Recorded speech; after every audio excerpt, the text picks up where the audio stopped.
This is braised lamb with mint and almond pesto, and it's this delicious, rich comfort food dish. So we're gonna start with some carrots and peel and dice them. I like to make level surfaces and then just they chop up pretty easy. You can also buy frozen carrots if you don't want to chop anything, and frozen onions. Take off the hairy side of the onion, slice it in half, create that level surface again. It's just good, safe knife skills.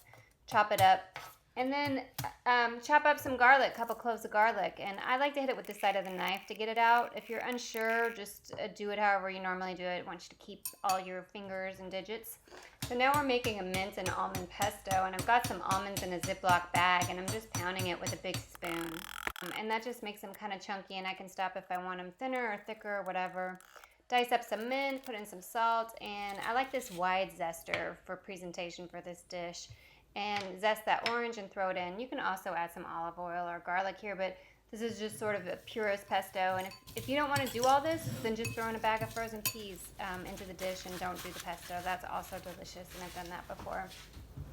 So this is a big trick because this is chuck roast. I didn't have lamb today in my freezer and didn't want to go to the grocery store, but I wanted this dish. And I'm just going to salt and pepper it. And I'm going to take off any fat that pulls off. This is just barely a little bit frozen, so the fat is pulling off well. You may need to use a knife, but anyway, you chuck roast or lamb, both interchangeable.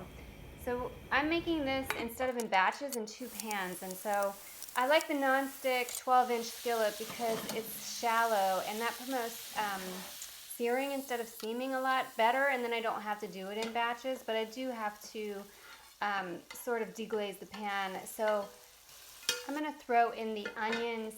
See this nice fawn, and it's all seared, and I want all those bits in the stew. So I'm going to throw half of the onions and carrots in that pan and the other in the pot, and kind of just double team this until it loosens up all the fond on the non-stick skillet so I can throw it into the cast iron stock pot or Dutch oven. So this is cooked for a couple minutes. It's translucent. If it's dry, add a little bit of oil, but really now you're just focused on the stock pot. And that's what you'll cook the rest of it in. So make a divot, add some olive oil, and you'll throw some garlic in there. And just cook that 1 or 2 minutes until it's fragrant. You don't want it brown or bitter or anything like that. You just really, once you smell it, it's basically done. Mix that up, and then you're going to mix in the spices, cumin, paprika, and oregano. You want that to integrate with the oil and not the liquid, so it doesn't float around in the liquid. So do that before you add the red wine. And then bring that to a boil and cook that for just a couple minutes. It reduces it a little bit. At that point, everything can go in. The tomato juice, the chicken broth. You'll throw in the lamb or the beef in this case and all of its juices. Bring that to a boil and then simmer it covered for around 1.5 hours. And it's so tender. I wish this showed it a little bit better. But it does fall apart, and everybody loves this dish. And you're going to plate this over rice, egg noodles, mashed potatoes, mashed sweet potatoes, and then add the pea and pesto right on top.